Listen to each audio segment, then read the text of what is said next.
시청자 여러분 안녕하십니까? 화요일 뉴스온 시작합니다. 충남 태안 화력발전소에서 폭발음과 함께 불이 났습니다. 가스 폭발로 추정되는데 지금까지 2명이 화상을 입어 병원으로 옮겨졌습니다. 자세한 내용 취재기자 연결해서 알아보겠습니다.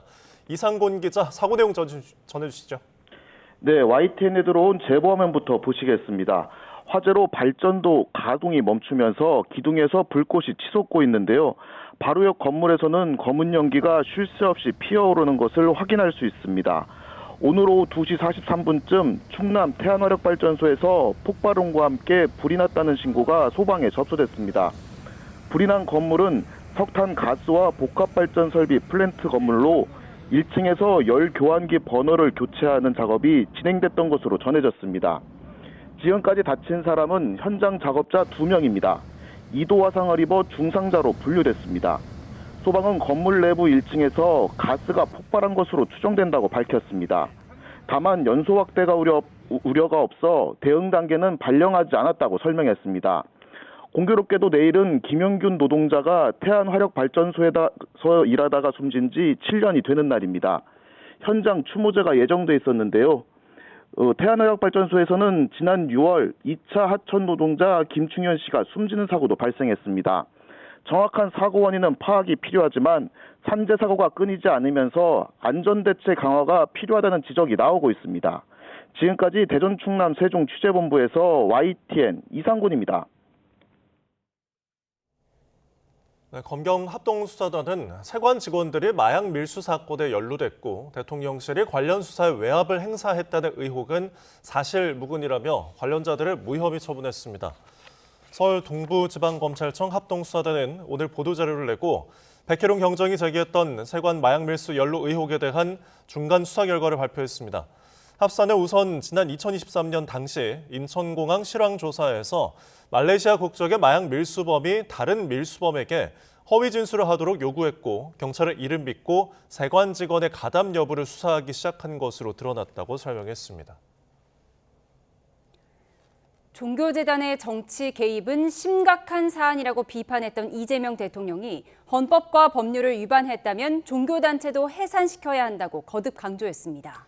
통일교와 전임 윤석열 정부의 유착 의혹을 겨냥한 것으로 해석되는데 통일교가 과거 민주당 인사들에게도 자금을 댔다는 의혹이 제기된 상태라 파장이 일고 있습니다. 취재기자 연결합니다.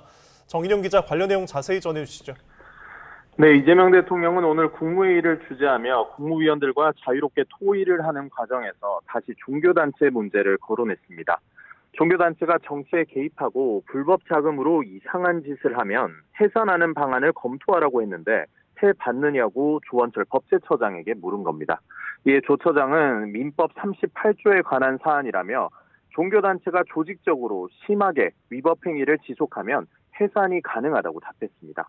민법 38조는 법인이 목적 이외의 사업을 하거나 설립 허가 조건을 위반 또는 기타 공익을 해하는 행위를 할 때 주무관청은 법인 허가를 취소할 수 있다는 내용을 담고 있습니다.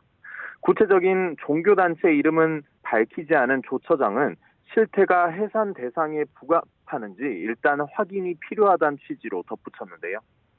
이에 이 대통령은 개인도 범죄를 저지르면 제재를 받는다며 사단법인이든 재단법인이든 헌법과 법률에 위반되는 식탐받을 행위를 하면 해산시켜야 한다고 재차 강조했습니다. 그러면서 해산 권한이 어디 있는지도 다시 물었는데 조 처장이 문체부라고 답하자 나중에 추가로 확인하겠다고 언급하기도 했습니다. 앞서 이 대통령은 지난 2일 국무회의에서 공개적으로 이 사안을 상기시켰습니다.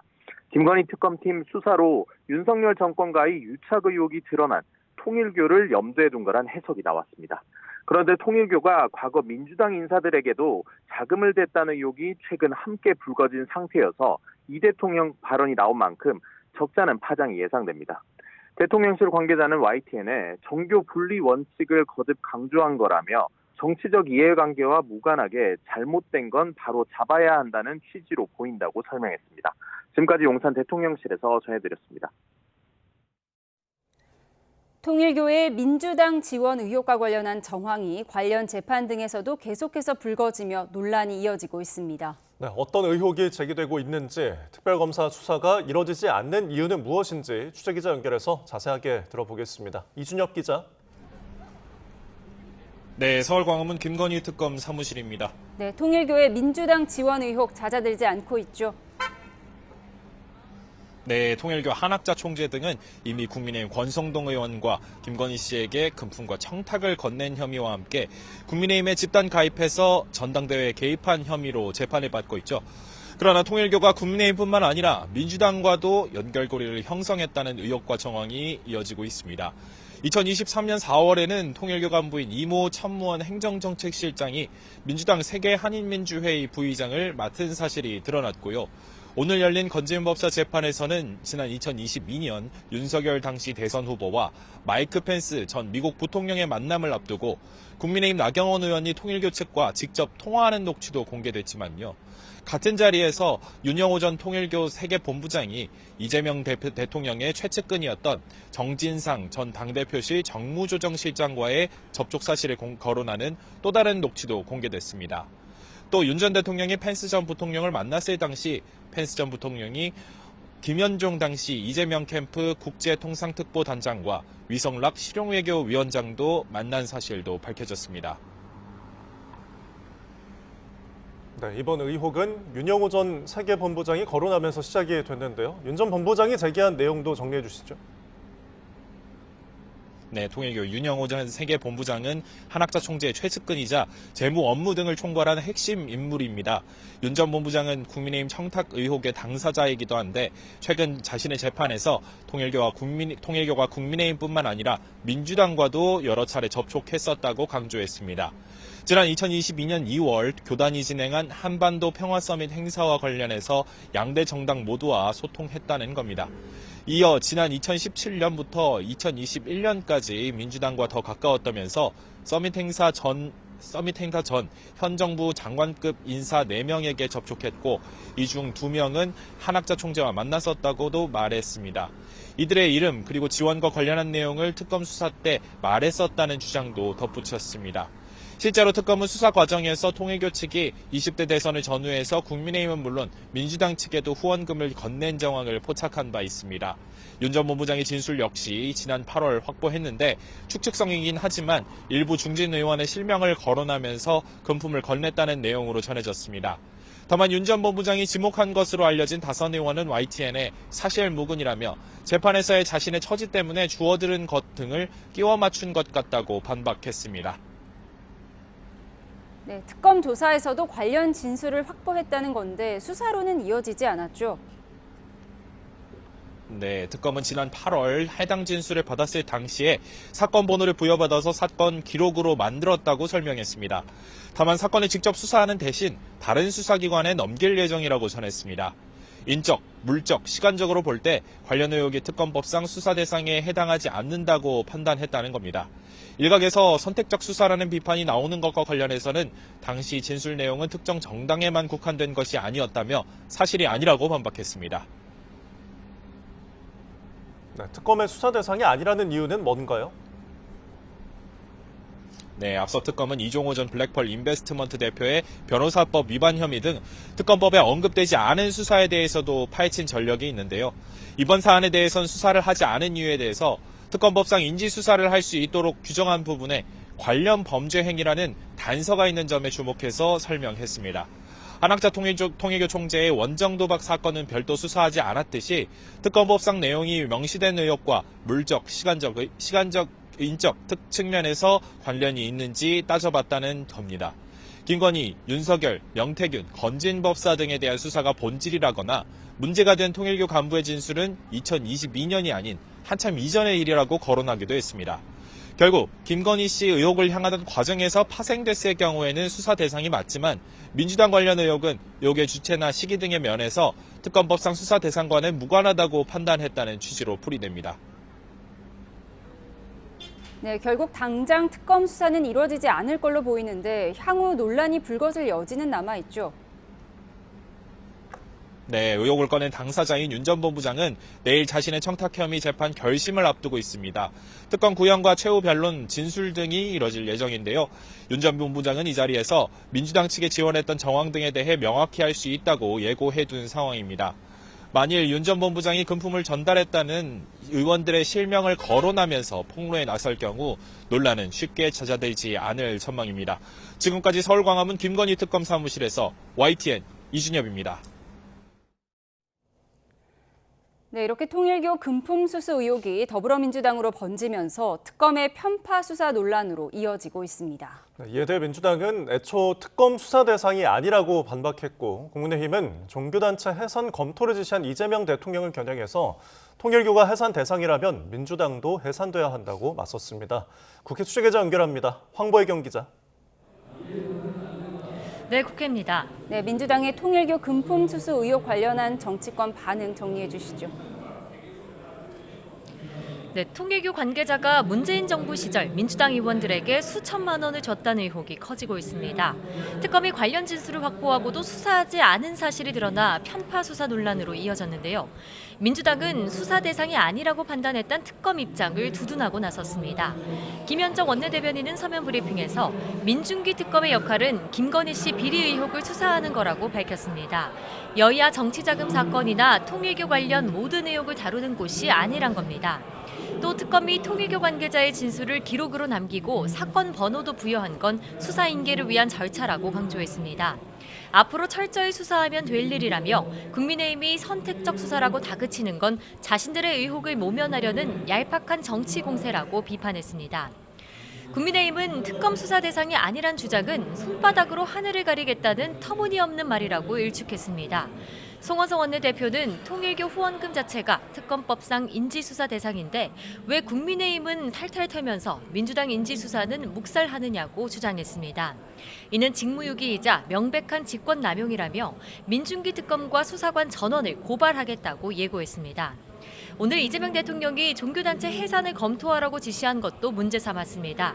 장동혁 대표는 SNS에 불리한 증언들이 쏟아져 나오니 더 말하면 씨를 말리겠다는 공개 겁박이라며 통일교가 해산 대상이라면 민주당도 해산돼야 한다고 맞받았습니다. 이번 논란을 두고 여권에서도 진상 파악이 필요하다는 목소리가 나오고 있습니다. 민주당 박지원 의원은 어제 SNS에 민주당에 통일교 검은 손이 들어왔다면 파헤쳐야 한다며 이재명 정부는 깨끗하다고 적었습니다. 다만 여당 내부에선 특검 편파 수사 논란이 커지면 정청래 대표가 공언한 2차 종합특검 추진 동력이 약해질 수 있다는 우려도 나옵니다. 네, 정기국회 마지막 본회의를 앞두고 국회의장 주재로 여야 원내대표가 만났는데요. 합의점을 찾았습니까? 네, 여야 원내대표가 1시간 20분 동안 회동했지만 최종 결론을 내지는 못했습니다. 다만 내란 전담 재판부 설치법, 법 왜곡죄 등 민주당의 5대 사법개혁안과 필리버스터 요건을 강화하는 국회법 개정안 등 8개 쟁점 법안은 오늘 본회의에 올리지 않기로 했습니다. 대신 비쟁점 법안을 포함한 60여 개 법안을 상정하자는 데는 잠정 합의한 거로 파악됐습니다. 여기에는 지난 4월 민주당 주도로 패스트트랙, 즉 신속 처리 안건에 지정된 가맹사업법 개정안도 포함됐는데 프랜차이즈 업체에 대한 가맹점주의 협상권을 보장하는 내용이 핵심입니다. 여야는 오후 2시로 예정됐던 본회의를 2시간 늦추고 각자 의원총회에서 추가 논의를 이어가고 있습니다. 관건은 국민의힘이 필리버스터에 돌입할지 여부인데요. 국민의힘이 민생법안 처리에는 합의하되 가맹사업법 개정안에만 필리버스터를 걸 가능성도 거론됩니다. 민주당은 국민과 민생을 볼모로 잡는 건 공당의 태도가 아니라며 규탄 대회를 열고 비판하고 나섰는데요.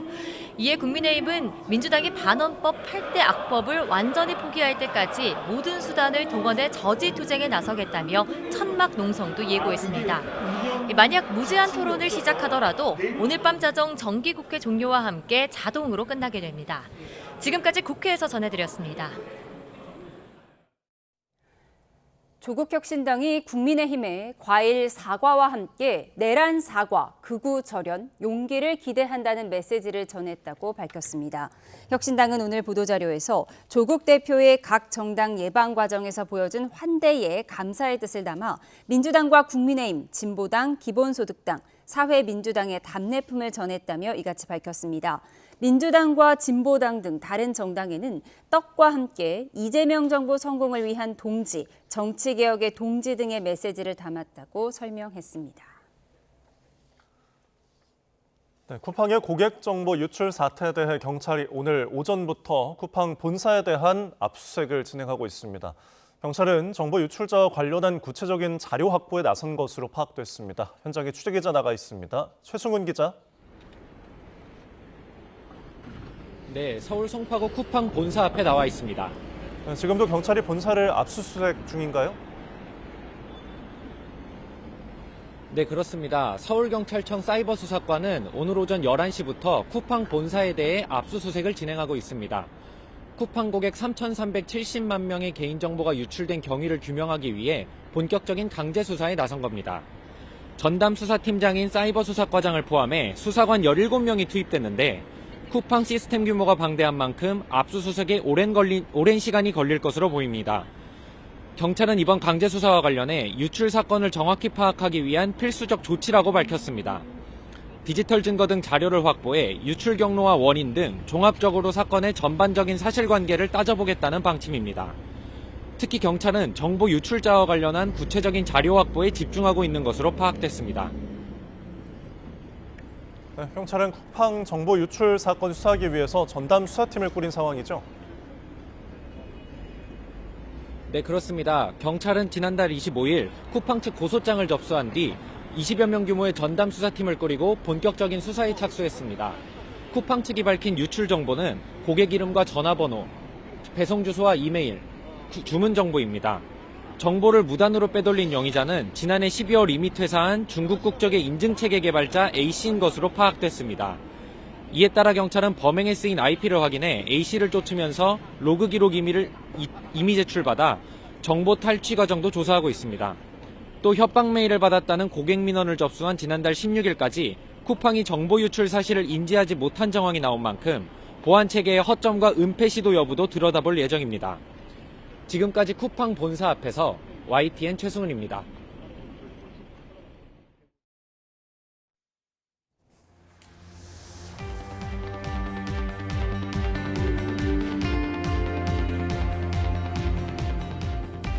통일교 2인자였던 윤영호 전 세계본부장의 입에 정치권이 출렁이고 있습니다. 지난 특검 조사에서 통일교가 민주당 인사들에게도 금품을 주었다고 진술한 사실이 공개됐고 이를 뒷받침하는 보도가 잇따르고 있는데요. 특검은 민주당 관련 의혹에 대해서는 인적, 물적, 시간적으로 볼 때 수사할 사항이 아니라고 공식적으로 밝혔습니다. 내일 결심 재판에서 윤 전 본부장이 추가 폭로를 할지 주목되는 가운데 이재명 대통령은 지난 2일에 이어 오늘도 종교단체 해산을 언급했습니다. 윤영호의 입, 그 여파가 어디까지 이어질지 정치온 첫 소식으로 짚어보겠습니다.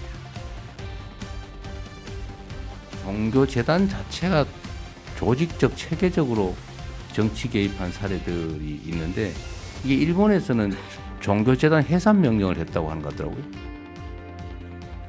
종교단체 정치 개입하고 그 불법 자금으로 이상한 짓 하고 하는 거 해산 방안 검토하라고 한 거 하셨어요? 종교 단체가 조직적으로 굉장히 심한 정도의 위법 행위를 지속했을 때 해산이 가능합니다. 개인도 범죄를 저지르고 반사회적 행위를 하면 제재가 있는데 당연히 사단법인이든 재단법인이든 헌법과 법률에 위반되는 지탄받을 행위를 하면 해산시켜야죠.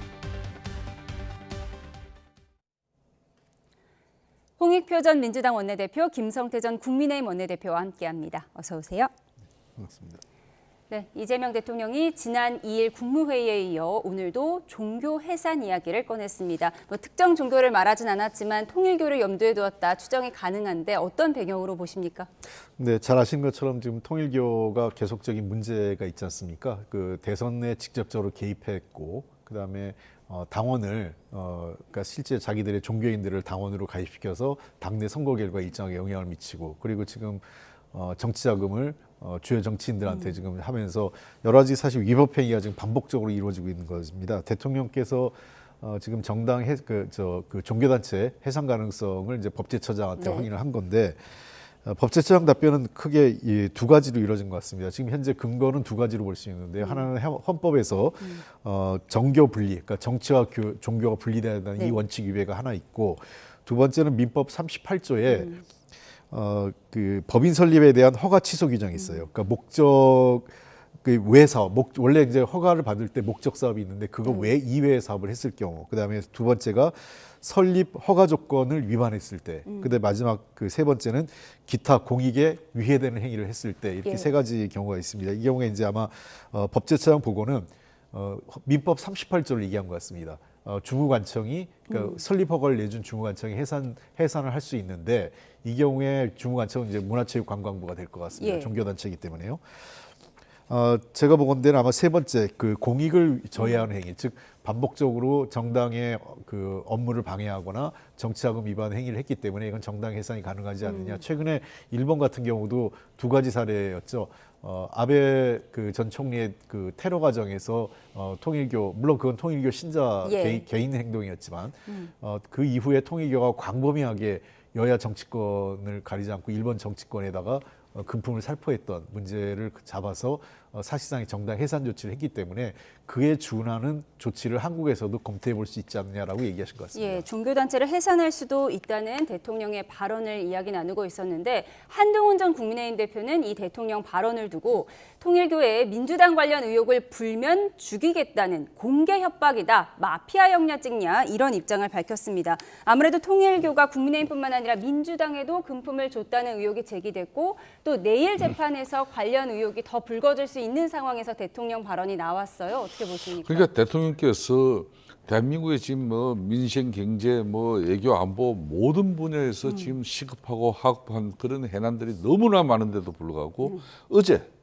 그러니까 윤영호 전 통일교 본부장이 재판을 통해서 지난 8월달 특검 수사를 통해 가지고 민주당 측 인사들에게도 쉽게 말하면 정치 자금, 이 불법 로비 자금을 전달했는 사실을 아주 구체적으로 밝혔어요. 그러면은 그 8월달에 전달받은 그 구체적으로 누군가까지 지금 현재 이재명 정부의 장관급 인사 4명 그리고 이제 뭐 15명의 또 정치인들에게 이런 이제 불법 후원금 내지는 출판 기념회를 통해서 뭐 그런 자금 지원 이런 행식을 했다고 아주 구체적으로 밝혔는데, 왜 민중기 특검은 이게 전달한 사람도 똑같고 또 전달 자금도 통일교도 출처도 똑같고, 그러니까 전달한 금품도 똑같은데 왜 그럼 국민의힘 권성동 의원은 이 건으로 가지고 구속영장 치고 그렇게 해서 기소해가지고 지금 재판에 회부돼 있는데 네. 왜 민주당 측 인사들은 한 사람은 저 4천만 원과 또 시계까지 전달받고 한 사람은 또 3천만 원을 또 전달받았고 이런 구체적인 진술도 있었고 특검에서도 이 부분에 대해서 사건 번호를 부여받고 그 사건 기록까지 남겼다고 하면서 그럼 특검이 인적, 물적, 시간적 여유가 없어가지고 거기까지 별도 인지수사를 하지 못했다 그러면 이첩을 시켜야 되잖아요. 네. 경찰 국수부원이라든지 이거는 엄연한 범죄 사실이니까 그것도 하지 않고 이걸 놔두면은 이거는 지금 공소시효 문제가 또 이 사안은 지금 걸려 있어요. 예, 그러니까 이첩을 하겠다고는 밝혔습니다. 다만 이 진술이 8월에 나왔기 때문에 그때 이첩을 시켰어야지 그런 말씀이신 것 그런 같습니다. 측면에서 이제 한동훈 전 대표 입장에서는 특히 이제 법률가 출신으로서 특검의 이런 정치 편향적 수사 행태에 대해서 이건 선택적 수사거든요. 이 부분에 대해서 국민적 지탄과 분노를 분명히 자아내는 이야기를 한 것이죠. 예, 말씀하신 부분을 다음 키워드에서 이어가도록 하겠습니다. 키워드 열어주시죠.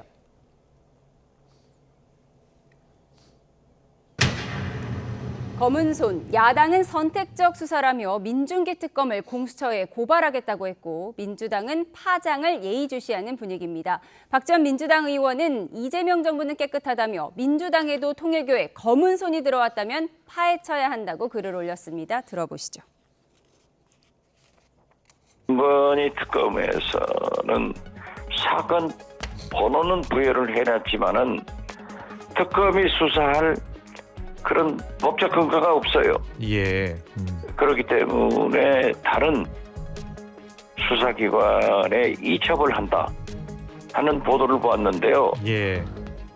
어떻게 됐든 민주당도 있으면 다 수사해야죠. 예. 조사해야죠. 선택적으로 적용하면 안 된다 이런 생각 같습니다. 통일교라는 자금 출처도 같고 전달한 사람도 같고 전달한 배경도 다 같고 그런데 받은 쪽이 민주당이면 무조건 성역처럼 수사 안 해야 됩니까? 유권 무죄, 무권 유죄를 신봉하시는 것입니까? 특검법을 정면으로 위반한 직무유기이자 명백한 직권남용입니다. 국민의힘은 민중기 특검을 수사기관에 고발하겠습니다. 네, 들으신 것처럼 국민의힘은 노골적인 선택적 수사라며 민중기 특검을 공수처에 고발하기로 했는데요. 김건희 특검이고요. 지금 민주당에서는 김건희 씨와 관련 없는 일이기 때문에 민주당은 관련이 없다. 지금 이렇게 얘기를 하고 있지만 사실 권성동 의원이 구속된 데에도 김건희 씨와 직접적인 연관은 없었고 인지수사라는 어떤 특검법에 의해서 구속이 된 것이다. 이런 국민의힘의 주장입니다. 어떻게 반박하시겠습니까? 예, 뭐 특검은 잘 아시는 것처럼 제한된 기간, 대상, 범위를 갖고 수사를 하는 거지 않습니까? 이번에 그 민중기 특검 같은 경우는 김건희 씨와 관련된 여러 가지 특검 사안인데 권성동 의원의 경우에는 통일교가 기본적으로 그 국민의힘 아까 제가 말씀드렸던 정당의 정상적인 업무에 개입한 즉 경선 과정에 개입했느냐 여부가 초미의 사건의 시작이었어요. 즉 권성동 의원이 돈을 받은 걸로 시작된 게 아니라 갔는데 그 일종의 그 자기가 당대표로 나가는데 통일교에 대한 조직적 지원을 요청을 했고 그 와중에 이제 금품이 오간 거였죠. 그래서 이거는 그 범죄 수사 대상이 맞는 거였고요.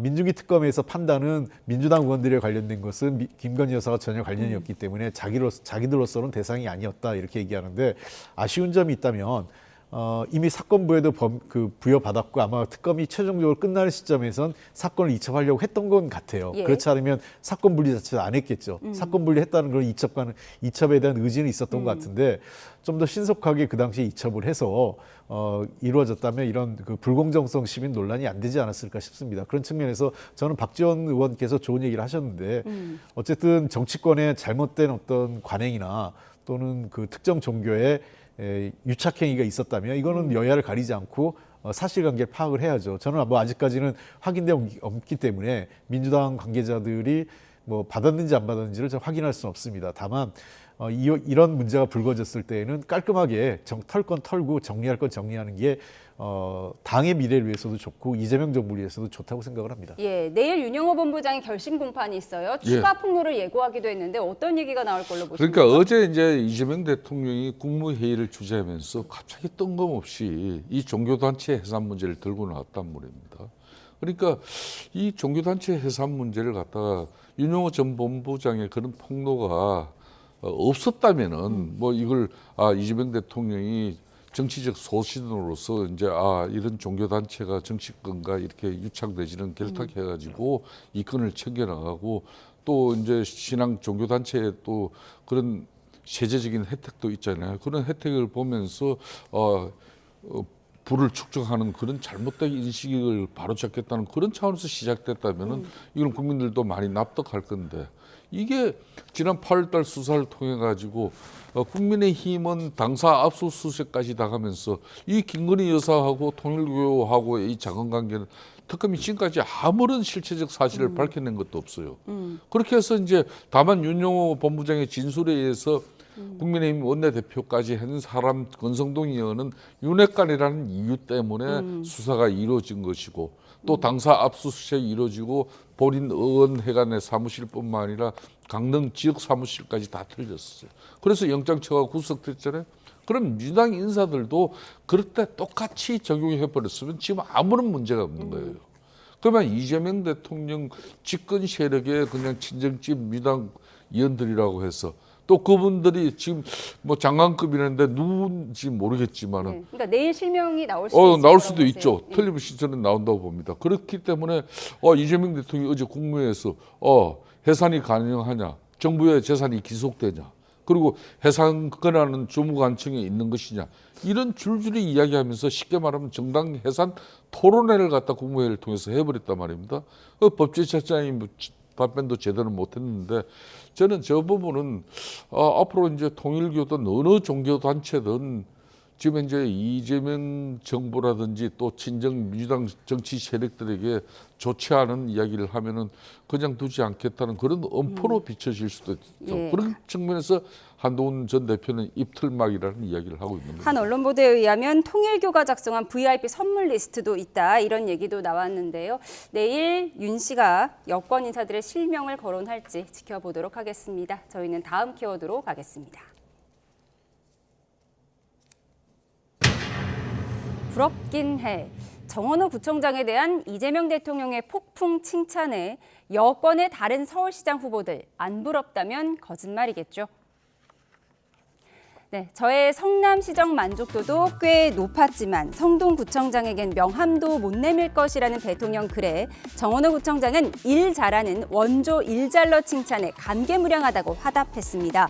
그런데 이 대통령의 칭찬 이번이 처음이 아닙니다.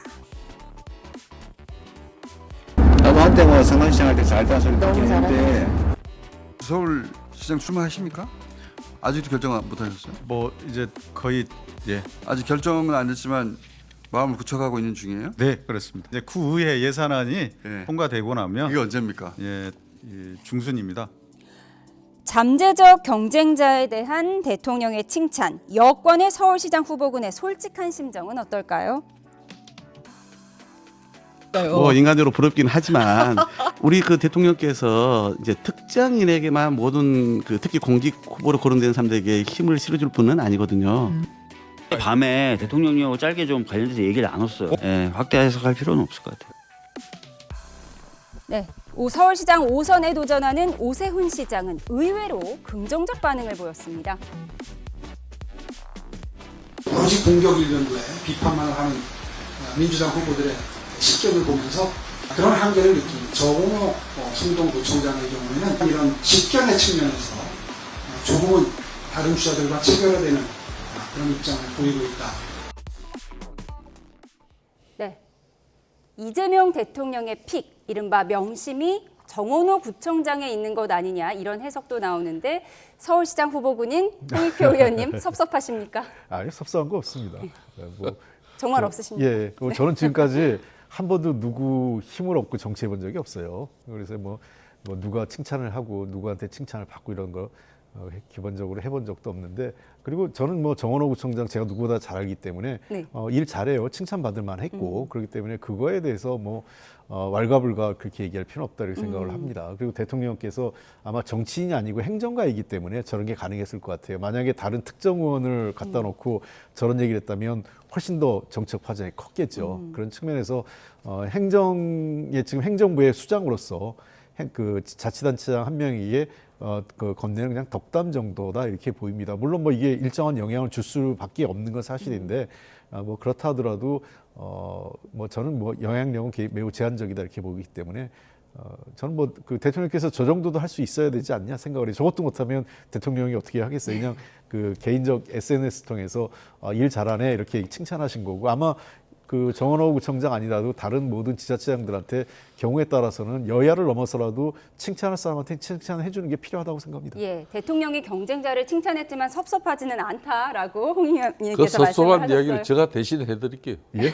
그 섭섭한 이야기를 지금 이제 민주당 의원들이 서울 지역 뭐 전현직 의원들만 해도 한 8명이 지금 나섰잖아요. 네. 그런 측면에서 이재명 대통령이 상당히 2004년 노무현 전 대통령 같은 경우는 당시 열린우리당이 총선에서 이겼으면 좋겠다는 아주 구체적인 내용을 통해 가지고 공직선거법 위반으로 국회에서 탄핵소추 의결되고, 그리고 이제 헌재에서 기적적으로 뭐 살았잖아요.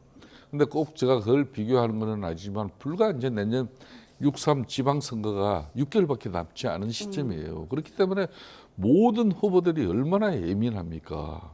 사실상 이재명 대통령이 정원호 구청장을 저렇게 이제 칭찬하고 띄우기보다는 저는 앞에 계신 저는 홍익표 대표 같은 사람, 자기 당대표 할 때 이분은 원내대표였어요. 그리고 성동구 좋은 그 지역구 그냥 던지고 그냥 보수의 그냥 성지라 그런 서초에 그냥 지금 현재 둥지를 틀고 저렇게 열심히 뛰는 사람을 도와줘야 되는 것이지. 이렇게 구청 뭐 이렇게 정책 평가율 이렇게 보면은 사실상 강릉구청장 같은 경우는요, 물론 자체 조사지만은 93, 4% 나와요. 그게 이게 물론 당이 다르니까 강릉구청장 뭐 이렇게 칭찬을 할 일은 없지만은 하여튼 저 정원호 성동구청장 같은 경우는 저분이 지난번 청와대 초청 기초단체장 이렇게 대통령 초치 오찬에서도 대통령 헤드 테이블에 저 사람을 앉힌 사람이에요. 나는 그때 보고 야, 저 사람 앞으로 뭘 해도 하겠네 싶었는데 그 종착역이 결론은 서울시장으로 이렇게 가는구나. 그래서 이재명 대통령에게 이 매직이 이제 어떤 형식으로, 그런데 지금 서울시장 민주당 후보들요, 쟁쟁한 선수들 나섰거든요. 그 정원호 구청장이 지금 현재 그분들 어떻게 이기고, 이제 일단은 제가 볼 때는 이재명 대통령의 이런 엄청난 관심과 지원을 덕에 업었다는 것은 당원들에게 상당한 소구력을 가집니다. 호소력을. 뭐 그런 측면에서 그 사람은 200%, 300% 지금 엄청난 선물을 받은 거죠. 네, 대통령이고 홍익표 의원님 칭찬하는 자리도 있을 거라고 생각이 됩니다. 저는 다음 주제로 가겠습니다. 민주당 강경파가 밀어붙였던 사법개혁안에 제동이 걸렸습니다. 내란 전담 재판부의 위헌성 논란 등을 의식해 오늘 본회의에 올리지 않기로 한 건데요. 우선 어제 민주당 브리핑부터 듣고 오시죠. 전문가들의 그 자문이라든지 또는 각계각층의 의견들을 더 수렴해서 그 다음 의총에서 다시 그 내용을 다시 더 논의하는 거로 했고. 하지만 강성파 추미애 의원, 민주당이 졸아서 훅 가려 한다고 말했습니다.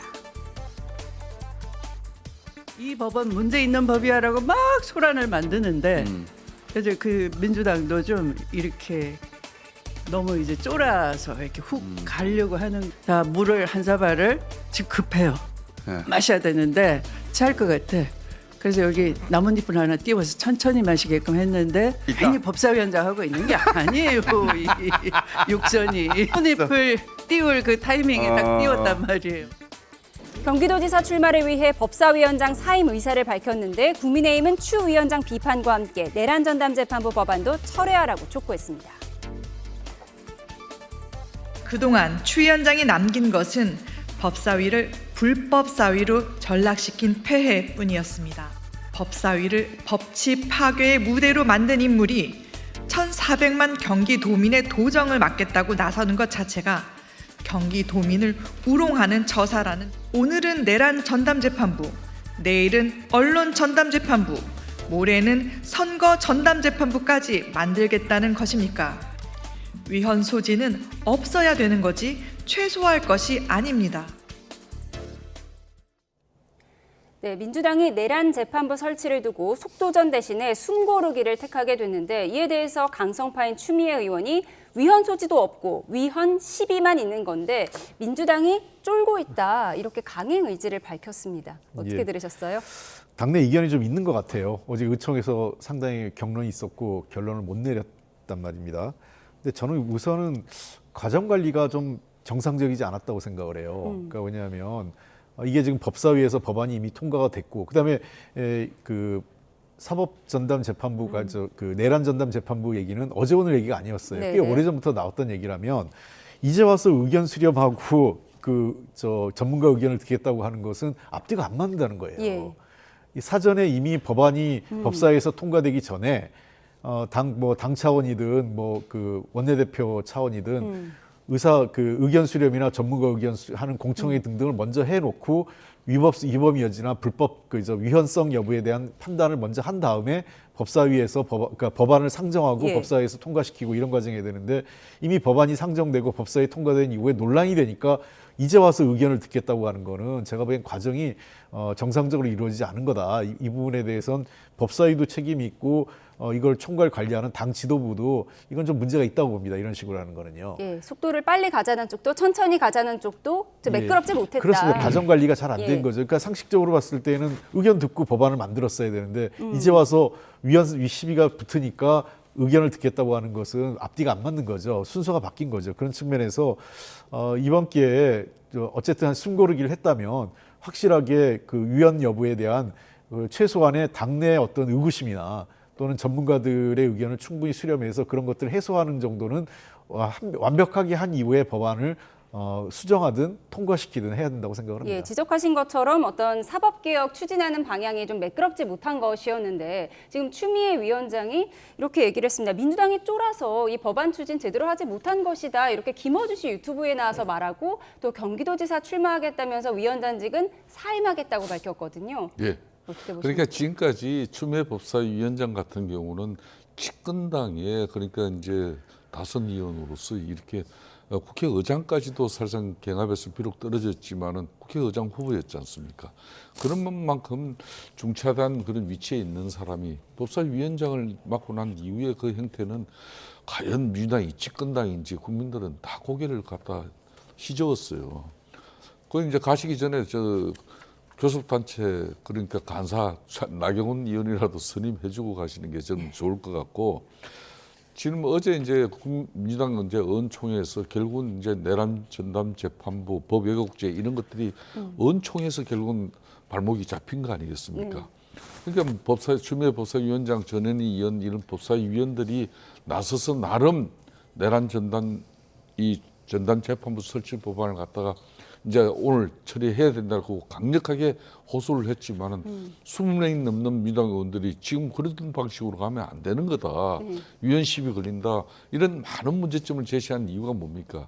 그만큼 사실상 민주당 중심의 이 법사위는 아무도 제어를 못하고 있었던 거예요. 그런 측면에서 내란 전담부 설치, 법외국제 신설, 공수처 수사범위 확대하고 대법관 정언하고 사심제 도입하겠다는 게 이게 과연 민주당 의원들하고 얼마나 충분한 논의와 토의를 거쳐서 그럼 민주당의 논의와 토의만 거치면은 아무리 뭐 절대적인 입법 권력을 민주당 중심으로 쥐고 있다고 해서 그렇게 처리할 겁니까? 사법개혁을? 이 검찰개혁하고 또 달라요. 이 국민적 이해와 동의를 구한 가운데 대한민국의 상권 분립, 민주주의의 마지막 최후의 보루가 법원인데 그 법원의 독립성을 갖다 얼마나 우리는 그 가치를 갖다 존중해 줘야 됩니까? 그걸 입법 법률로서 너무나 쉽게 손을 대버리고 대법원장 그냥 조희대 대법원장 사퇴 압박하고 안 하니까 대법관 정언해서 뭐 그러니까 용두삼이 만들어 버리겠다 이런 식으로 그러니까 내란 전담 재판부 같은 경우도 지금 뭐 특별재판부 이게 이름을 이제 내란 전담으로 바꿨지만은 과거 반민특위나 3.15 부정선거 같은 경우는 헌법에 부속 기능으로서 그걸 명시된 거예요. 알겠습니다. 그런 절차를 통해서 하라는 거죠. 예, 국민의힘에서는 추미애 법사위가 불법사위였다 이런 논평을 냈는데요. 향후 행보를 지켜보도록 하겠습니다. 저희는 마지막 주제 짧게 살펴보겠습니다. 어제 윤 전 대통령 재판에 출석한 노상원 전 정보사령관이 귀찮아서 증언을 거부하겠다고 말해 재판부의 지적을 받는 일이 있었는데요. 화면으로 보고 오시죠. 부정선거 의혹 관련 교육을 하려고 하셨다는 말씀이세요? 아이가 그때 무슨 좋지 않은 일이 있어서 못했어요. 그걸 가지고 뭐 계속 교육 안 했다고 그러시던데 그 나머지는 귀찮으니까 증언 거부하겠습니다. 그러니까 증언 거부하실 수 있는 경우는 본인이나 본인 가족이 형사처벌 받을 만한 내용과 관련해서 뭐 말씀하기가 싫어서 뭐 증언 거부한다. 그건 안 됩니다. 예. 첨부된 롯데리아 CCTV 영상 파일 제시하겠습니다. 증인이 김용군에게 펼쳐 보여준 서류는 무엇인가요? 증언 거부하겠습니다. 증인이 머리에 무언가 덮어 씌우는 동작을 취하고 김용군도 손을 들어서 비슷한 동작을 보이는데요. 어떤 대화 중에 이런 동작이 나오는 것인가요? 잘 모르겠습니다.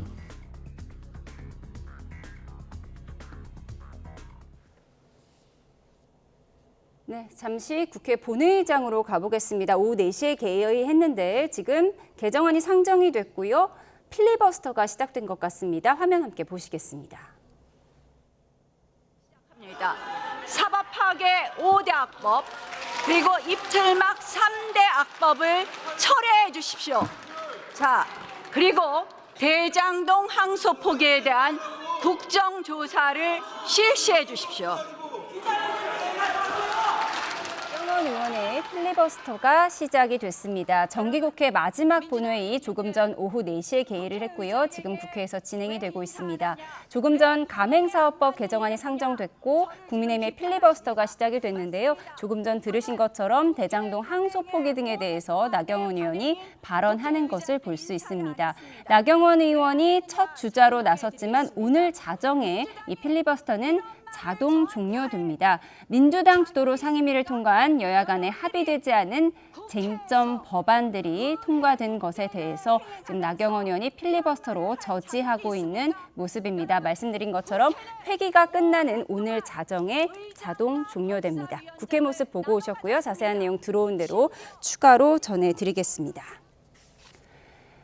네, 앞서 영상에서 노상원 전 정보사령관이 재판에 나와서 다 귀찮아서 증언을 거부하겠다 이렇게 얘기를 했습니다. 그리고 롯데리아에서 하는 CCTV 영상을 보이면서 특검이 머리에 무언가를 씌우는 연습을 동작한 것이 아니냐 이렇게 얘기를 했는데 어떻게 보셨습니까? 아마 체포 과정에서 뭐가 아니냐 이렇게 추측은 하는데 본인이 증언을 거부하니까 정확하게 알 수는 없겠습니다. 아마 특검 쪽에서는 체포 과정에 대해서 뭔가 뭐를 그 앞면에 얼굴 가리기 같은 걸 덮어 씌우는 그런 거 아니었냐고 추정을 하고 있는 것 같아요. 근데 뭐 저거는 사실관계가 뭐가 좀 남아 있는 것 같고 어쨌든 이 노상원 씨를 보면서 제가 놀라운 것은 여전히 국민께 이 사안에 대한 그 사죄의 생각이나 태도 변화가 없다 이렇게 보이고요. 매우 오만한 태도가 여전히 남아 있고 두 번째는 모르겠습니다. 일종의 자포자기 심리들 믿는 것 같아요. 네. 더 이상 뭐 어떻게 한다고 자기 형이 줄어들 것 같지도 않다 이런 생각도 있는 것 같고 마지막으로 제가 굉장히 저분한테 아쉬운 거는 그래도 그 군 장성 출신이잖아요. 예. 삼성 장군으로 예편한 사람인데 군인으로서의 명예, 자부심 이런 것도 없는 것 아닌가. 최소한의 그렇다면 저런 법정에서의 저런 태도는 보이기 어려웠다 이렇게 보입니다. 예, 민간인 신분으로 계엄에 개입한 혐의를 받은 노상원 전 정보사령관 귀찮아서 증언을 거부한다는 모습까지 보고 오셨습니다. 정수현 여기서 줄이겠습니다. 홍익표 전 민주당 원내대표, 김성태 전 국민의힘 원내대표와 함께했습니다. 고맙습니다.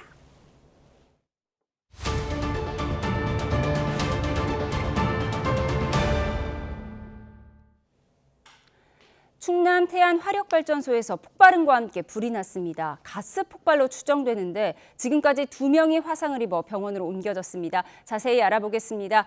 이상공 기자, 현재 상황 어떻습니까? 네, YTN에 들어온 제보화면부터 보시겠습니다. 발전소 건물에서 연기가 쉴 새 없이 피어오르고 있습니다. 화재로 발전소 가동이 멈추면서 굴뚝에서는 불꽃이 치솟고 있는 모습도 확인할 수 있었는데요. 오늘 오후 2시 43분쯤 충남 태안화력발전소에서 폭발음과 함께 불이 났다는 신고가 소방에 접수됐습니다. 불길은 화재 발생 약 45분 만인 오후 3시 반쯤 잡혔는데요. 소방은 내부 수색 작업을 거쳐 오후 3시 49분에 초진을 선언했습니다. 불이 난 곳은 석탄 가스와 복합발전 설비입니다. 1층에서 열교환기 버너를 교체하는 작업이 진행됐던 것으로 전해졌는데요. 지금까지 현장 작업자 2명이 다친 것으로 확인됐습니다. 2도 화상을 입어 중상자로 분류됐습니다. 소방은 건물 내부 1층에서 가스가 폭발한 것으로 추정된다고 밝혔습니다. 다만 연소 확대 우려가 없어 대응 단계는 발령하지 않았다고 설명했습니다. 공교롭게도 내일은 김영균 노동자가 태안화력에서 일하다가 숨진 지 7년이 되는 날입니다. 현장 추모제가 예정돼 있는데요. 태안화력에서는 지난 6월 2차 하청 노동자 김충현 씨가 숨지는 사고도 발생했습니다. 정확한 사고 원인은 조사가 필요하겠지만 태안화력에서 산재 사고가 끊이지 않으면서 안전대책 강화가 필요하다는 지적이 나오고 있습니다. 지금까지 대전 충남 세종 취재본부에서 YTN 이상곤입니다. 경기 안양시에 있는 삼거리에서 초등학생 남자아이가 학원 버스에 치여 숨졌습니다. 어린이용 킥보드를 타고 횡단보도를 건너려다 우회전하던 버스에 치인 걸로 파악됐습니다. 정영수 기자입니다. 사람들이 줄지어 지나가는 횡단보도 앞에 학원 버스 한 대가 서 있습니다. 사람들이 다 건너자 버스가 출발하는데 마침 달려온 킥보드와 그대로 충돌합니다. 비명 소리가 나서 뒤를 돌아보니 아이가 차량에 부딪힌 것 같아요. 운전기사님이 내려와서 그 아이를 부둥켜 안고 조치를 취하려고 하는. 경기 안양시 평촌동에 있는 삼거리에서 킥보드를 탄 채 횡단보도를 건너려던 초등학생 남자아이가 버스에 치인 겁니다. 심정지 상태에 빠진 아이는 병원으로 옮겨졌지만 결국 숨졌습니다. 당시 아이가 타고 있던 킥보드는 면허가 있어야 탈 수 있는 전동 킥보드가 아닌 어린이용 무동력 킥보드로 파악됐습니다. 사고가 난 횡단보도입니다. 숨진 아이는 이곳 삼거리에서 우회전하던 버스에 치인 것으로 파악됐습니다. 사고 당시 버스 운전자에게서 음주 등 특이사항은 확인되지 않았습니다. 경찰은 교통사고 처리 특례법상 치사 혐의로 운전자를 입건해 조사하고 있습니다. 주변 CCTV 등을 통해 사고 당시 보행자 신호가 끝난 상태였는지 등을 확인할 방침입니다. YTN 정영수입니다. 세관 마약 밀수 연루 의혹을 수사하는 검경 합동수사단이 세관 직원들에게 무혐의 처분을 내렸다는 중간 수사 결과를 발표했습니다. 경찰 지휘부와 대통령실 외압 의혹도 사실 무근이라고 판단했는데 폭로자인 백혜룡 경정은 강하게 반발했습니다. 취재기자 연결합니다. 배민혁 기자, 세관 직원들이 무혐의 처분을 받았다고요? 네, 그렇습니다. 인천세관 마약수사 외압 의혹 합동수사단은 오늘 오후 2시 중간 수사 결과를 발표하며 세관 직원들이 마약 밀수 법행을 도운 사실이 없다고 판단해 혐의 없음 처분했다고 밝혔습니다. 앞서 인천공항 세관 직원들은 농림축산부 검역대를 거치지 않고 4번, 5번 세관 검색대를 통과하게 해 필로폰 24kg 밀수를 도운 혐의를 받았습니다. 합수단은 인천공항 세관 직원들이 마약 밀수를 도왔다는 의혹의 핵심 근거인 밀수범의 진술이 허위 진술이라고 판단했습니다. 밀수범은 실황조사에서 최초 농림축산부 검역대를 통과했다고 진술했는데 경찰이 여긴 의미가 없다며 제지하자 진술을 변경해 임의로 4번, 5번 검색대를 특정했다는 겁니다. 또 모든 밀수범들이 합수단 조사에서는 세관 직원 도움을 받은 사실이 없다고 진술했다며 경찰이 허위 진술을 기반으로 수사에 착수했다고 합수단은 설명했습니다. 또 수사 외압 의혹에 대해서도 사실 무근이라고 판단했죠? 네, 맞습니다. 앞서 지난 2023년 서울 영등포경찰서의 세관 마약 밀수 사건 브리핑 과정에 대통령실과 경찰 지휘부가 외압을 행사했다는 의혹인데요. 합수단은 경찰이나 관세청 지휘부 등이 영등포소 사건에 외압을 행사할 동기가 없었고 실제로 영등포소가 별다른 제약 없이 수사를 진행했다고 판단했습니다. 또 대통령실의 관여 여부를 확인하기 위해 피의자 주거지부터 경찰청 등 30곳을 압수수색했지만 피의자들이 대통령실 관계자와 연락한 내역 자체가 없었다고 밝혔습니다. 그러면서 브리핑을 연기하고 보도자료를 수정하라고 한 지시는 당시 공보 책임자였던 백혜룡 경정이 사전보고 원칙을 지키지 않았던 만큼 적법한 지시였다고 판단했습니다. 폭로 당사자인 백혜룡 경정 어떤 입장을 냈습니까? 네, 백 경정은 조금 전 검찰이 오히려 사건을 덮었다며 수사 결과를 부인하고 나섰습니다. 백 경정은 합수단의 수사 결과 발표 직후 검찰청과 관세청 등 6곳에 대한 압수수색 검증영장을 신청했다고 밝혔습니다.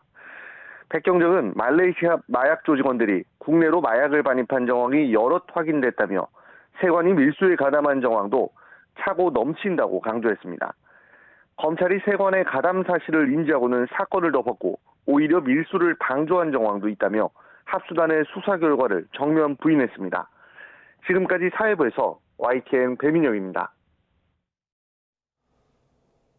쌍방울 대북송금 사건 재판에서 핵심적인 증언을 했던 안부수 전 아태평화교류 협회장이 내일 구속 갈림길에 섭니다. 서울중앙지방법원은 내일 오후 3시 반 횡령 혐의를 받는 안 전 회장에 대한 구속영장 심사를 진행합니다. 같은 날 쌍방울 방용철 전 부회장과 박모 전 이사도 각각 업무상 횡령 혐의 등으로 영장 심사를 받을 예정입니다. 검찰은 방 전 부회장 등이 안 전 회장 사무실 임대료 7,280만 원을 대신 내고 안 전 회장 딸에게 허위급여를 주는 방식으로 2,705만 원을 건넸다고 영장에 적시했습니다. 대법원이 사법제도 개편을 주제로 하는 공청회를 열었습니다. 민주당이 추진 중인 사법개혁 방안들이 화두로 떠올랐는데요. 자세한 내용 현장에 나가 있는 취재기자 연결해 보겠습니다. 이경국 기자. 네, 서울 법원 종합청사에 나와 있습니다. 네, 오늘 시작된 공청회 사흘 동안 이어질 예정이라고요. 맞습니다. 대법원 법원행정처가 주최하는 사법제도 개편 공청회 오늘 오전부터 시작이 됐습니다. 모레까지 이어질 예정인데요. 민주당이 여러 사법 개혁안을 추진하는 가운데 행사가 열린 만큼 사흘 동안 어떤 의견들이 나올지 주목이 됩니다. 오늘 첫날인 만큼 개회사와 축사가 있었습니다. 천대엽 법원행정처장, 많은 국민이 사법에 대한 높은 불신을 보여주고 있다면서 깊은 자성과 성찰을 하고 있다고 말했고요. 정성호 법무부 장관은 축사를 통해서 국민의 변화 요구가 높아지고 있다는 뜻을 전하기도 했습니다. 이어서 들어보겠습니다. 사법부는 시대 변화를 깊이 인식하고 국민의 높아진 기대에 부응하기 위해 끊임없이 스스로를 성찰하고 개선해 나갈 필요가 있습니다. 사법제도의 설계와 운용에 있어서 국민의 시각에서 바라보고 국민이 요구하는 개선과 변화에 집중해야 합니다. 네, 오후에도 발표와 토론이 이어졌습니다. 오늘은 국민을 위한 사법제도 개편 과제를 주제로 이 법원 재판 현황 그리고 사법 공정성 문제 등이 다뤄졌고요. 내일은 핵심 현안인 상고제도 개편 그리고 대법관 증원을 주제로 한 발표와 토론이 이어집니다. 마지막 날은 문형배 전 헌법재판소장 권한대행 등 각계 전문가들이 종합 토론을 진행할 예정입니다. 네, 공청회 첫날부터 민주당의 사법개혁안과 관련한 토론도 이뤄졌죠. 네, 민주당 최근 내란 전담 재판부 설치 그리고 법 왜곡죄 신설 추진에도 나선 상황입니다. 앞서 전국 법원장과 대표 판사 회의체 그리고 변협, 민변 등까지 잇따라 우려의 뜻을 밝힌 바 있는데요. 오늘 공청회 토론에서도 사법개혁안과 관련한 발언이 있었습니다. 경실련 시민입법위원장인 정지용 변호사는 내란 전담 재판부의 판결을 과연 국민이 공정한 심판으로 받아들이겠냐면서 되레 국론 분열의 기폭제가 될 거라고 주장을 했습니다. 이어 내란 전담 재판부가 허용이 되면 향후 사법부가 정치권 요구에 따라 재판부를 만드는 정치적인 하청기관으로 전락할 거라고도 지적을 했습니다. 언론계에서는 사법부에 대한 민주적 통제 강화를 위해서 사법행정이나 재판, 판결문 등을 더욱더 적극적으로 공개해야 한다는 목소리가 나오기도 했습니다.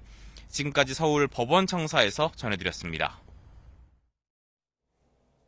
네, 쿠팡 개인정보 유출 사태 여파로 이용자들의 탈쿠팡 행렬이 이어지고 있습니다. 쿠팡 일일 활성 이용자가 닷새 만에 200만 명 넘게 줄어들었는데요. 계속 침묵하고 있는 김범석 의장은 오는 17일에 열리는 청문회 증인으로 채택이 됐는데 모습을 나타낼지 관심입니다. 오동건 기자입니다. 최악의 개인정보 유출 사태 여파로 쿠팡 활성 이용자가 크게 줄어든 것으로 나타났습니다. 모바일 앱 데이터 분석 업체에 따르면 지난 1일 1,800만 명에 가까웠던 쿠팡 활성 이용자 수는 닷새 뒤인 6일 약 1,590만 명으로 집계돼 200만 명 넘게 줄어들었습니다. 모바일 앱의 참여도를 측정하는 지표인 일일 활성 이용자는 24시간 동안 한 번이라도 앱을 사용한 사람의 수를 의미합니다. 반면 다른 쇼핑 앱의 활성 이용자는 크게 늘었습니다. 쿠팡 정보 유출 사태가 불거진 지난달 29일부터 지난 3일을 비교해보면 네이버 플러스는 360만 명이 늘어 1,400만 명을 돌파했고 G마켓과 11번가도 각각 340만 명, 300만 명 증가했습니다. 쿠팡에 실망한 이용자들이 다른 쇼핑 플랫폼으로 옮겨간 것으로 분석되는데 이른바 탈쿠팡족을 잡기 위한 경쟁도 본격화할 것으로 보입니다. 다른 플랫폼들은 이런 고객들을 잡기 위해서 과감한 프로모션을 진행해서 단기적으로 고객을 확보하려고 할 거고요. 또 장기적으로는 좀 약한 부분인 그 배송을 빨리 하는 그 풀필먼트 투자나 아니면은 멤버십에도 강화할 거라고 생각을 합니다. 한편 사태 발생 이후 한 번도 모습을 드러내지 않고 침묵 중인 김범석 쿠팡 의장은 청문회 증인으로 채택됐습니다. 국회 과학기술정보방송통신위원회는 쿠팡 개인정보 유출 사태 관련 청문회를 17일에 열기로 하고 증인으로 김범석 쿠팡 이사회 의장과 박대준 대표이사 등 5명을 채택했습니다. 하지만 소재조차 잘 파악되지 않는 김범석 의장이 증인으로 출석할지는 미지수입니다. 김범석 의장님 아직도 어디에 계시는지도 모르십니까? 한국에 있습니까? 미국에 있습니까? 해외에 현재 있는 것으로만 제가 알고 있습니다. 정무위에서도 김 의장 고발을 검토하는 등 정치권 압박도 거세지고 있습니다. YTN 오동건입니다. 일부 카드사들이 해지 절차가 복잡하다는 민원에 대응해 해지 절차 간소화에 나선 것으로 나타났습니다. 여신금융업계에 따르면 대규모 고객정보 유출 사태를 겪었던 롯데카드를 비롯해 KB국민과 신한, 현대와 하나카드는 홈페이지 첫 화면에 카드 관리나 카드 SOS, 카드 이용 SOS 등의 메뉴를 배치해 고객들이 빠르게 사용 정지나 해지 기능을 이용할 수 있도록 조치한 것으로 파악됐습니다.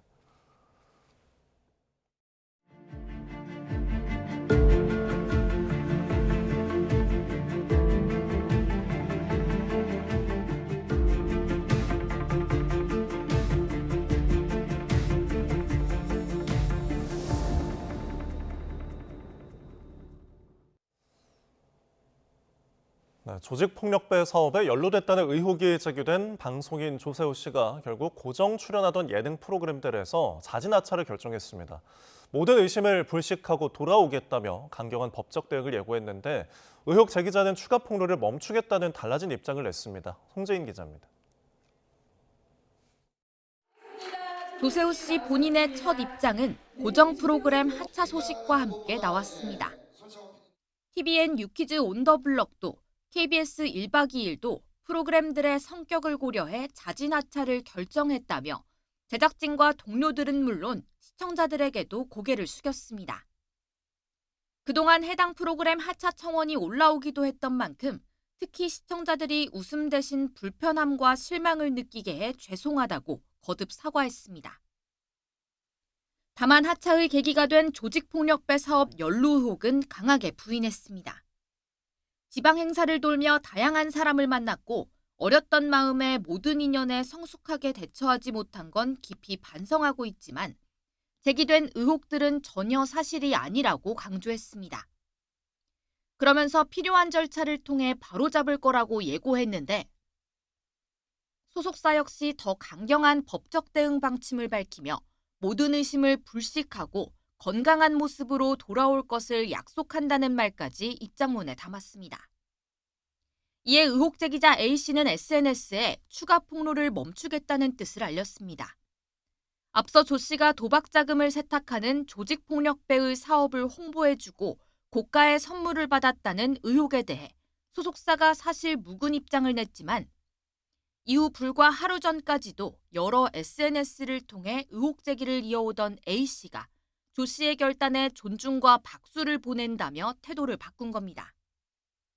조 씨 소속사가 법적 조치를 계획하고 있는 만큼 의혹의 실체는 수사로 밝혀질 것으로 보입니다. YTN 송재인입니다.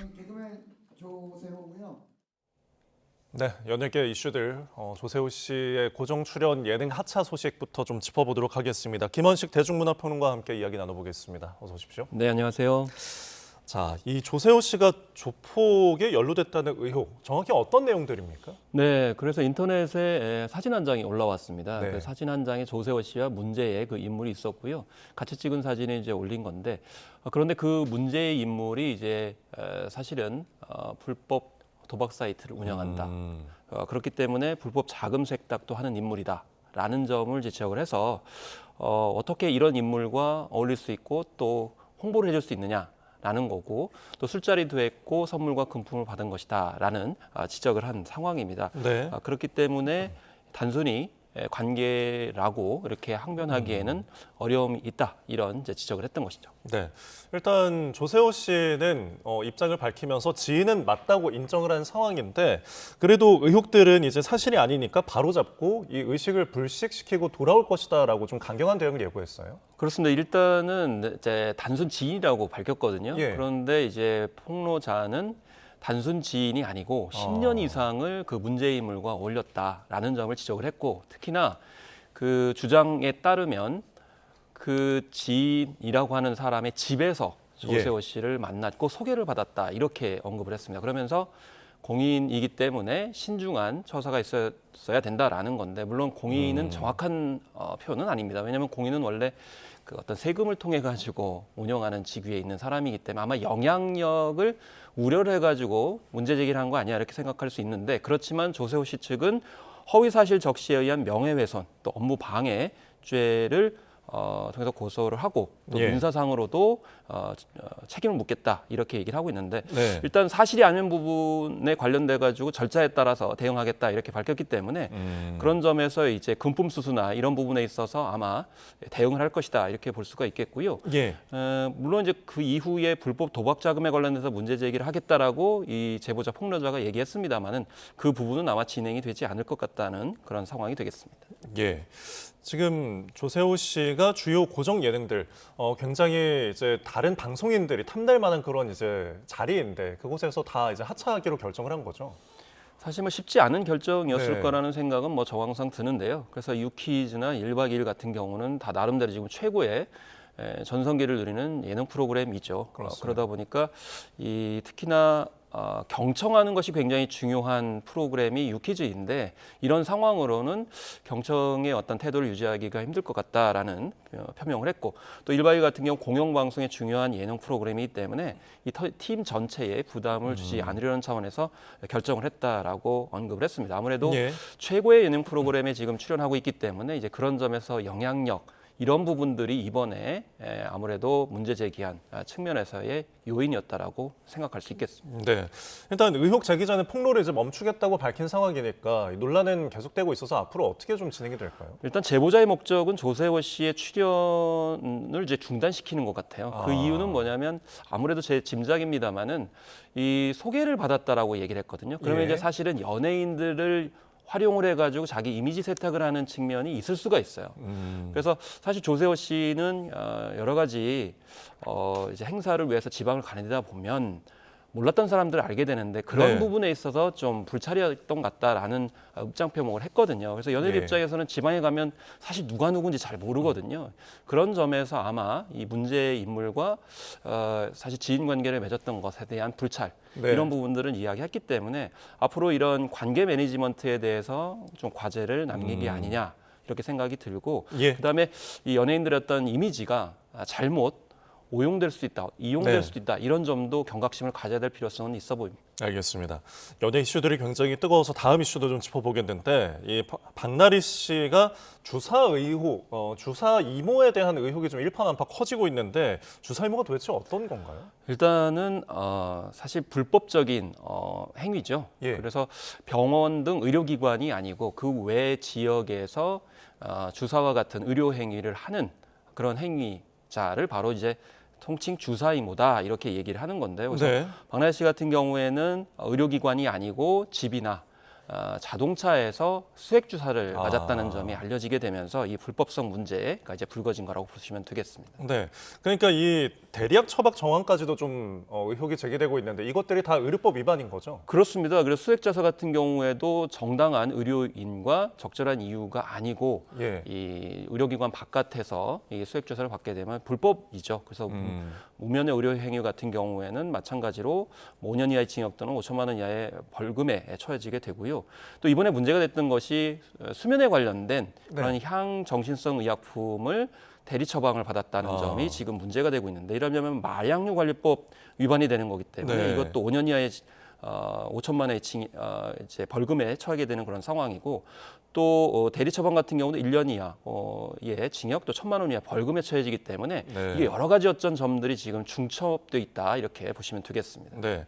그런데 이 주사이모 당사자가 자신의 내봉고 지역에서 포강의대 교수 출신이라고 주장을 했다가 그 글을 삭제를 했어요. 왜 그랬을까요? 일단은 두 가지 포인트가 있는데요. 첫 번째는 중국 내몽골 병원에서 의사 가운을 입고 찍은 사진을 올렸습니다. 그러면 이 사진은 실제 사진과 이제 맞다고 보면 정황을 추적할 수가 있거든요. 그런 점에서 아마 내린 것 같고 그러면 포강의과대학이 실제로 있느냐라고 했을 때 내몽골에는 4개의 의과대학이 있는데 그중에 비슷한 것은 포드의대입니다. 그래서 아마 이 포강의과대학, 포드의대 이런 것이 좀 겹치기 때문에 좀 추적을 피하기 위해서 내린 게 아닌가 이렇게 이제 추정해 볼 수 있는 행위라고 볼 수 있겠습니다. 네, 이 시술을 알면서도 무면허인 것을 알았다, 불법인 거 알았다. 그렇다면은 박나래 씨도 어떤 입건이 될 수 있는 문제인가요? 일단 수액 주사 같은 경우에는 시술한 사람에게만 지금 처벌을 하고 있는 그런 상황입니다. 그렇기 때문에 이제 수액 주사를 맞은 사람은 처벌이 되지 않는 상황이거든요. 다만 만약에 이 같은 사실을 알고 적극적으로 예를 들면 와달라 이렇게 요청을 했다고 하면 이거는 공동 정범이기 때문에 범인이기 때문에 똑같이 처벌을 받는다라는 거죠. 그렇기 때문에 박나래 씨가 과연 알고 적극적으로 와달라라고 해서 주사를 맞았는지에 대해서 아마 수사를 해야 되는 그런 측면이다라고 볼 수가 있는 거고요. 인지를 그래서 이 박나래 씨 같은 경우는 의사 면허가 있는 분에게 영양제 주사를 맞은 게 전부다. 뭐 스케줄이 바빠가지고 왕진을 요청한 것이다. 그렇기 때문에 의사 면허가 있는 줄 알았기 때문에 불법성 여부를 인정하지 않았다. 이렇게 항변할 것 같고요. 그렇기 때문에 몰랐다면은 단순히 주사를 맞은 그런 상황이기 때문에 피해를 이제 피해자로서 이제 항변할 가능성이 있습니다. 네, 사실 궁금한 게 지금 이제 박나래 씨의 어떤 이런 시술 의혹에 대해서 저희가 전하고 있지만 과연 박나래 씨만 주사를 맞았을까? 다른 연예인들도 좀 선상에 오르는 것 같더라고요. 사실 우리가 이런 이슈가 있을 때마다 이제 연예인계만에게 초점을 맞추는 경향이 있는데요. 지금 뭐 많은 보도에도 나왔습니다만은 이게 일반인들한테도 광범위하게 이제 SNS를 통해 가지고 주사 이모라고 하는 불법적인 의료 행위들이 지금 접촉이 되고 있다는 겁니다. 네. 그렇기 때문에 지금 보건복지부에서도 이제 재빠르게 대응을 하겠다 이렇게 밝히고 있는데 그런 점에서 특정 연예인만이 아니고 우리 사회 전반적으로 이런 불법 의료 행위에 노출이 되고 있는 점.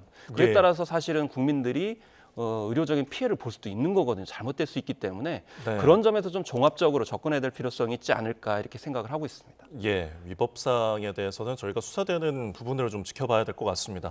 자, 다음 주제로 또 저희가 짚어보면은 조진웅 씨의 폭로가 좀 추가적으로 나온 게 있어서 짚어보겠는데 이 감독이 예전에 폭행을 당했다. 그러니까 처음 본 날 얼굴을 때렸다라는 그 주장이에요. 어떤 내용이죠? 네, 그렇습니다. 그래서 이 2014년에 영화감독 허철 감독이 사실 영화 촬영 전에는 고사 같은 어떤 행사들을 하죠. 왜냐하면 영화 제작이 잘 되고 뭐 성공까지 이제 포괄해가지고 영화 제작 과정에서 좀 사고가 없었으면 좋겠고 이런 마음을 담아서 제를 지내게 되는데 그걸 끝나고 나서 이동하는 차 안에서 갑자기 조진웅 씨가 얼굴을 자기한테 가격을 했다는 겁니다. 이제 짧은 시간 내에. 예. 그래서 처음에 굉장히 당황하고 그래서 화도 나고 그랬는데 이제 매니저는 사과를 했는데 본인은 네. 이제 사과를 하지 않았다는 겁니다. 그런데 이제 중요한 거는 그 이후에 요 며칠 사이의 상황을 보고 그때 왜 조진웅 씨가 저런 행동을 했는지에 대해서 이해는 하게 됐다라는 거예요. 예. 이게 굉장히 중요하다고 지금 감독은 이야기를 하고 있는 거거든요. 그래서 왜 나는 그때 조진웅 씨가 그런 행동을 했는지에 대해서 그 사람 입장에서 생각을 해보지 못했던 건가. 그래서 이번 사태에서도 그런 어떤 뭔가 사정이 있었던 것은 아닌가라는 점을 이야기를 한 건데 다만 언론에서는 그 가격을 당한 부분만 너무 지금 얘기가 되니까 감독이 뒤늦게 그건 내 의도와는 상관없다 지금 입장 표명을 하면서 글을 삭제한 그런 상황이거든요. 네. 그래서 우리가 이 사안은 좀 종합적으로 볼 필요가 있다라는 것이 이제 이 감독의 입장이다 이렇게 보시면 되겠습니다. 예, 과거 그 소년범에 대한 사건도 그렇고 지금 이 사안도 그렇고 2013년 일이잖아요. 그렇다면은 10년도 지난 일이 왜 지금 불거졌을까요? 사실은 앞서서 이제 조세호 씨 사례도 말씀드렸습니다만은 워낙 인기 있는 예능 프로그램에 출연하다 보니까 그런 어떤 영향력에 대해서 일각에 우려하는 그런 측면도 있는 것 같아요. 마찬가지로 지금 조진웅 씨 같은 경우는 그동안 영화 암살 이후에 굉장히 정의로운 역할들을 많이 했었고 작품도 되게 성공을 많이 했습니다. 근데 앞으로 시그널2라고 하는 드라마가 지금 공개 예정이거든요. 근데 이게 제작비도 많이 들어가고 앞으로 화제가 굉장히 많이 되는 그런 측면이 있다 보니까 그런 점에서 일각에서는 뭐 이런 문제들을 이제 지적하는 것이 필요하다고 해서 했는지는 모르겠습니다만은 그래서 이제 소년에 관련된 여러 가지 또 정책적이나 법적인 어떤 그런 측면도 있기 때문에 이 사안도 좀 종합적이고 전체적으로 접근할 필요성이 있지 않을까 이렇게 생각을 하고 있습니다. 알겠습니다. 저희 연예계 이슈들 지금까지 김원식 대중문화평론가 짚어봤습니다. 고맙습니다. 감사합니다.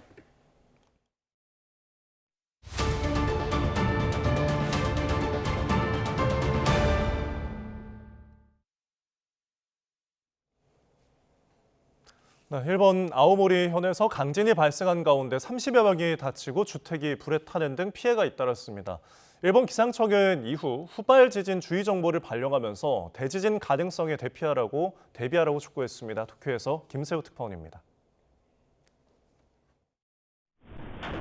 건물 전체가 굉음과 함께 거세게 흔들립니다. 심한 진동으로 건물 유리창이 산산조각이 났고 떨어진 간판에 자동차가 크게 파손됐습니다.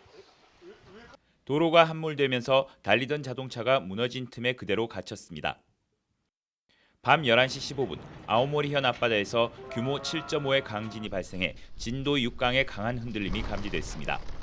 感じたことのない大きい揺れでちょっとびっくりしました。長かったです。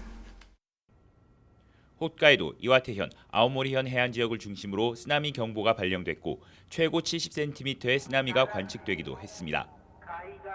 30여 명이 다쳤고 주택 한 채가 불에 탄 것으로 파악됐습니다.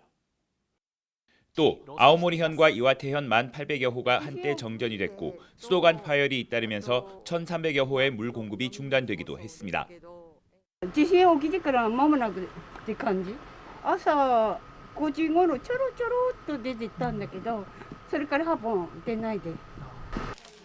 홋카이도 주민 2만 3천 명, 이와테현 주민 6만 7천 명 등 모두 9만여 명에게 피난 지시가 내려졌습니다. 일본 기상청은 이번 지진과 관련해 홋카이도 산익과 앞바다 후발 지진 주의 정보를 처음 발표했습니다. 해당 주의 정보는 일본 해구, 쿠릴 해구 지역에서 규모 7.0 이상의 지진이 일어나 평소보다 거대 지진 발생 가능성이 높아졌다고 판단되는 경우 발령합니다. 일본 기상청은 앞으로 일주일 동안 물과 식량, 연료, 연락수단 등을 충분히 확보해둘 것을 당부했습니다. 도쿄에서 YTN 김세호입니다. 네, 정기국회 마지막 본회의에서 열린 국회에서 가맹사업법 개정안이 상정되자 국민의힘의 필리버스터가 시작됐습니다. 네, 첫 주자로 나경원 의원이 나왔는데 우원식 국회의장이 마이크를 끄면서 충돌이 빚어졌습니다. 조금 전 현장 모습 보시죠. 네, 말씀드린 것처럼 오늘은 가맹사업법 개정안에 대한 필리버스터가 시작이 된 건데요. 첫 주자로 나선 나경원 의원이 대장동 항소 포기 등 민주당에 대한 비판을 이어가자 우원식 의장이 가맹사업법과 관계없는 발언이라면서 마이크를 꺼버리면서 여야 충돌이 빚어졌습니다. 네, 지금 보시는 화면은 조금 전에 있었던 국회 본회의 현장인데요. 마이크가 꺼지자 국민의힘 의원들이 우원식 의장의 이제 자리에 다가가서 저렇게 고성으로 항의를 하고 있는 모습을 보여드리고 있습니다. 예, 쟁점 법안인 가맹사업법 개정안에 대한 필리버스터가 시작이 된 것인데요. 본회의 상정 법안에 대해서 여당은 비쟁점 법안을 우선 처리하자 야당은 쟁점 법안 유보를 약속해야지 필리버스터를 하지 않겠다 이렇게 충돌을 했었는데요. 결국 쟁점 법안인 가맹사업법 개정안을 민주당이 추진하려고 하자 국민의힘이 필리버스터를 시작한 것입니다. 첫 주자로 나선 나경원 의원이 가맹사업법과 관련 없는 대장동 항소 포기 등에 대한 발언을 이어가자 우원식 의장이 마이크를 껐고 이에 대해서 여야 의원들이 의장석에 항의하는 모습, 조금 전의 모습을 보여드리고 있습니다. 네. 다만 지금은 마이크가 다시 켜진 상황이라고 합니다. 네, 지금은 필리버스터가 계속 진행이 되고 있고요. 오늘 자정이 되면 회기가 종료되기 때문에 본회의도 자동으로 산회가 돼서 무제한 토론도 종료될 예정입니다. 저희가 국회에서 새로운 소식이 들어오면은 계속해서 이어지는 뉴스에서 전해드리겠습니다. 네, 이재명 대통령은 오늘 민주당 정청래 대표와 김병기 원내대표 등 지도부와 대통령실에서는 강훈식 비서실장이 배석한 가운데 만찬을 함께합니다. 대통령실은 공지를 통해 해외 순방과 국정감사 등에 대한 후속 조치를 당정에 논의하기 위해 만찬을 마련했다고 설명했습니다. 오늘이 정기국회 마지막 날인 만큼 순방과 국정감사는 물론 그간 당정이 추진해온 국정과제와 추진 상황 전반에 대해 의견을 교환할 걸로 보입니다. 앞서 이 대통령은 지난 8월 20일 같은 달 초 출범한 정청래 대표 등 신임 지도부와 만찬을 하고 당시 최대 현안이었던 검찰개혁안 처리 방향성에 대해서 뜻을 모은 바 있습니다. 현재 민주당이 연내 처리를 목표로 하고 있는 내란전담 재판부 설치 법안을 포함한 사법개혁안이 전국 주요 현안으로 떠오른 만큼 이번 만찬에서도 이를 둘러싼 당정 간 조율이 있을지 주목되는 상황입니다. 동해안 지역으로 건조 경보가 내려진 가운데 오늘 동해안과 남해안 등은 산불 위험도가 높은 수준까지 치솟고 있습니다. 강원 동해안에 이어 오늘 오후에는 전남 여수에도 대형 산불주의보가 내려졌는데요. 목요일 단비가 내리기 전까지는 주의가 필요합니다. 취재기자 연결해서 자세한 내용 알아보겠습니다. 정혜영 기자, 산불 위험도가 커지고 있다고요? 네, 그렇습니다. 동해안과 남해안을 중심으로 건조특보와 돌풍이 겹치면서 대형 산불 위험이 커지고 있습니다. 오늘 아침 한때 양양에 대형 산불주의보가 내려진 데 이어서 오후 2시와 3시에는 전남 여수와 경남 남해에도 대형 산불주의보가 내려졌습니다. 그 밖에 전국에도 건조한 날씨 속에 산불 위기경보 주의 단계가 발령 중입니다. 산림당국은 오늘 동해안과 남부지방은 산불 위험이 다른 지역에 비해 더 크고 특히 강릉과 울진, 포항 등 동해안 지역과 부산, 울산 등 경남 해안은 높은 수준이 예상된다고 밝힌 바 있습니다. 또 대형 산불주의보는 30헥타르 이상의 소나무 숲을 대상으로 해서 대형 산불이 발생할 가능성이 높은 지역을 알려주는 정보인데요.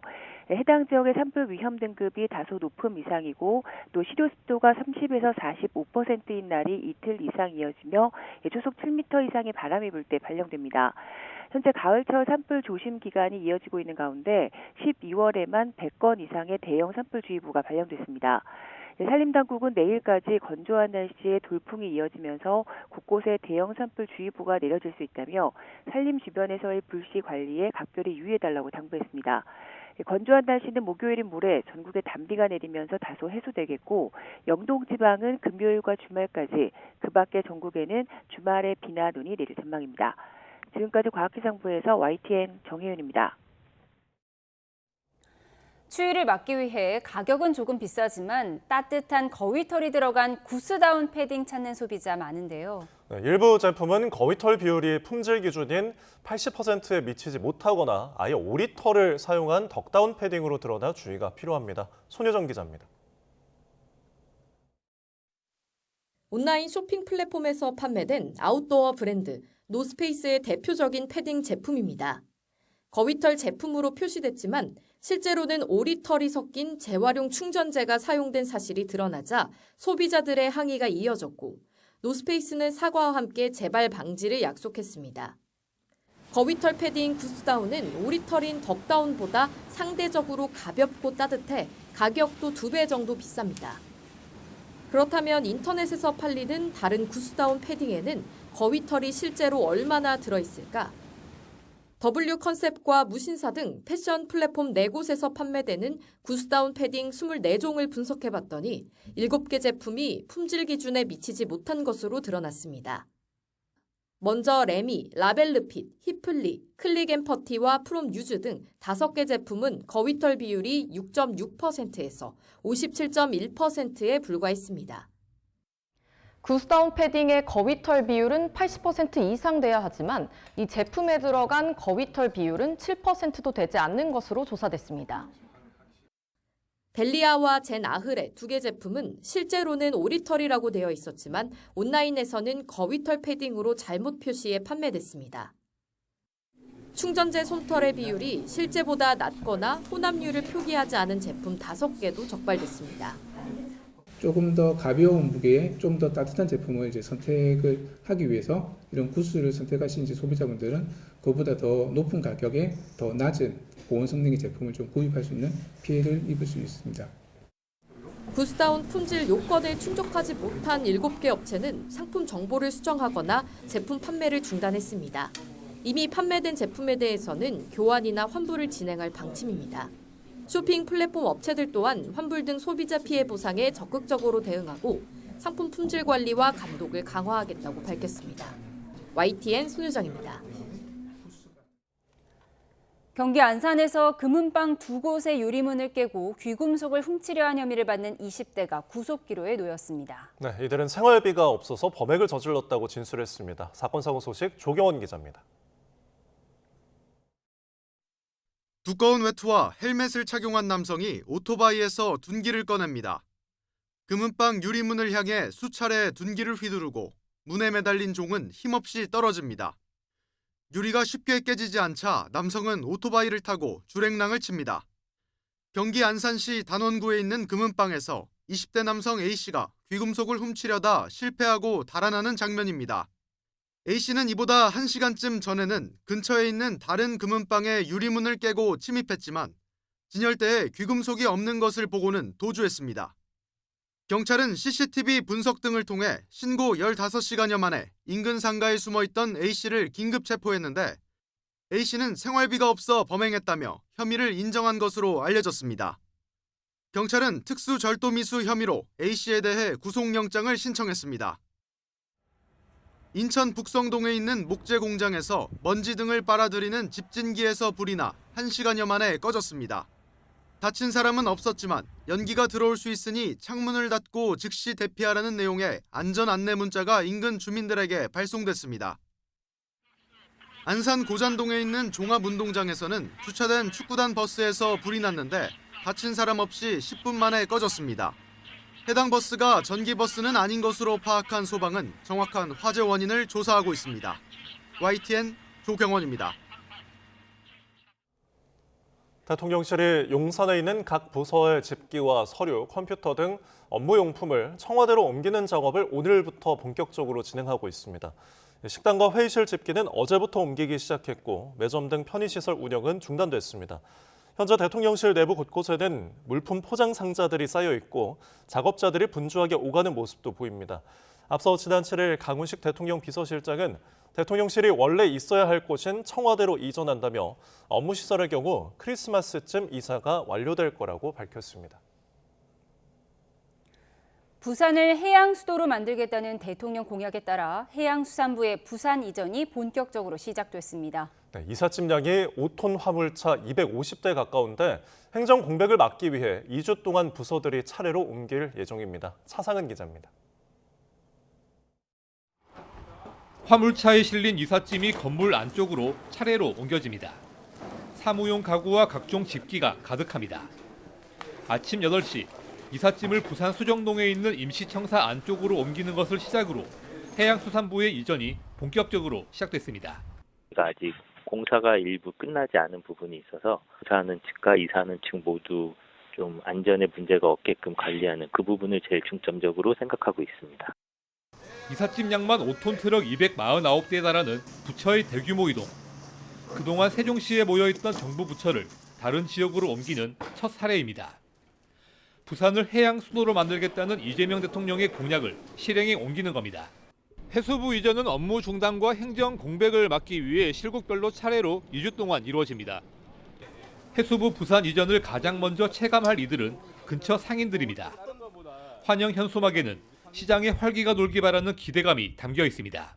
해수부 직원들이 전통시장을 많이 활용해서 좋은 이제 기업 또한 좋은 거래 이런 것이 많이 성사됐으면 더 이상 바랄 게 없겠죠. 해수부 직원들의 부산 이주도 꾸준히 이어지고 있습니다. 지하철 역세권 아파트 100세대가 가족과 함께 이주하는 직원들을 위해 관사로 지정됐고 1인 가구를 위한 오피스텔도 도심 곳곳에 마련됐습니다. 해수부 직원들 또 해수부하고 긴밀하게 소통을 해서 이곳에서 더 나은 삶의 질을 누리면서 살 수 있도록 저희가 할 수 있는 한 최대한 지원을 하겠습니다. 해수부 이전에 맞춰 해운기업 2곳도 본사를 부산으로 이전하기로 해 해양수도 조성이라는 국가 목표에도 속도가 붙을 전망입니다. YTN 차상입니다. 국회 교육위원회가 이른바 4세, 7세 고시로 불리는 유아 영어학원 입학시험을 금지하는 내용의 학원법 개정안을 여야 합의로 처리했습니다.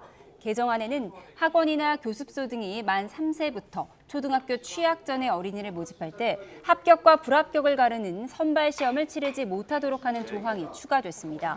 다만 보호자의 사전 동의를 받아 교육활동 지원을 목적으로 하는 관찰 면담 방식의 진단 성격 평가는 가능토록 했습니다. 최규진 교육부 장관은 법안 통과 뒤 영유아기의 과도한 조기 입시 경쟁을 완화할 수 있을 거라고 말했습니다.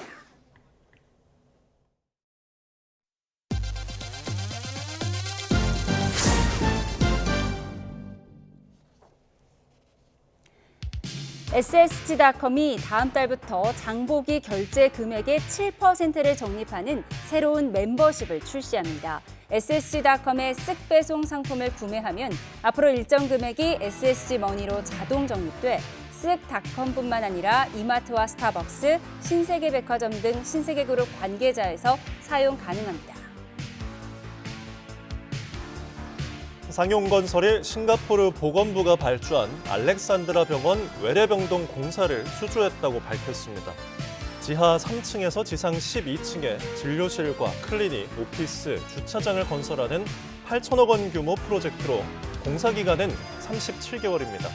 상용건설은 일본 시미즈, 싱가포르 킴리와 합작 법인을 구성해 40% 지분으로 공사에 참여하며 수주 금액은 약 3,400억 원 규모입니다. 현대자동차 그룹이 연말을 맞아 이웃사랑 성금 350억 원을 사회복지공동모금회에 전달했습니다. 현대차 그룹은 지난 2003년부터 해마다 성금을 전달해왔고 23년 동안 낸 누적 성금은 4,640억 원입니다. 성김 사장은 사회적 책임을 실천하는 것이 기업의 중요한 역할이라며 앞으로도 지속 가능한 미래를 위해 나아가겠다고 말했습니다. 김동원 한화생명 최고 글로벌 책임자 사장은 아부다비 금융주간에 열린 올해 글로벌 마켓 서밋 개회사에서 금융사로서 양국의 100년 동행을 다음 세대까지 이어가는 데 앞장서겠다고 밝혔습니다. 김 사장은 한국과 UAE는 위기를 기회로 바꾸고 변화를 두려워하지 않으며 신뢰 기반의 장기적인 관계를 지향하는 DNA를 공유하고 있다며 아부다비의 고도화된 시장 인프라를 바탕으로 새로운 금융 생태계를 함께 만들어갈 것이라고 강조했습니다. 오늘 낮 동안 기온이 제법 오르면서 바깥 활동하기 무난했는데요. 내일은 오늘보다 공기가 더 부드러워지겠습니다. 내일 서울 아침 기온은 1도로 오늘보다 3도가량 높겠고요. 한낮 기온은 10도까지 올라 평년 수준을 5도나 웃돌겠습니다. 내일은 대부분 하늘에 구름만 많이 지나겠습니다. 다만 강원 중북부에 오후부터 저녁 사이 약한 빗방울이 떨어지겠고 산간에는 눈이 날리는 곳이 있겠습니다. 또 동해안 지역은 대기가 바짝 메마른 가운데 바람도 약간 강하게 불겠습니다. 계속해서 불씨 관리 철저히 해주시기 바랍니다. 내일 아침 기온은 오늘보다 1에서 3도가량 높겠습니다. 서울 아침 기온 1도, 청주 영하 1도, 창원 2도로 출발하겠습니다. 낮 기온은 평년 수준을 2에서 5도가량 웃돌겠습니다. 내일 서울 한낮 기온 10도, 광주 13도, 대구는 12도까지 오르겠습니다. 모레는 새벽부터 전국 곳곳에 비나 눈이 내리겠는데요. 늦은 오후면 대부분 그치겠지만 동해안 지역의 눈비는 금요일까지 이어지는 곳이 있겠습니다. 날씨였습니다. 이상으로 화요일에 보내드린 뉴스온 마치겠습니다. 함께해 주신 여러분 고맙습니다.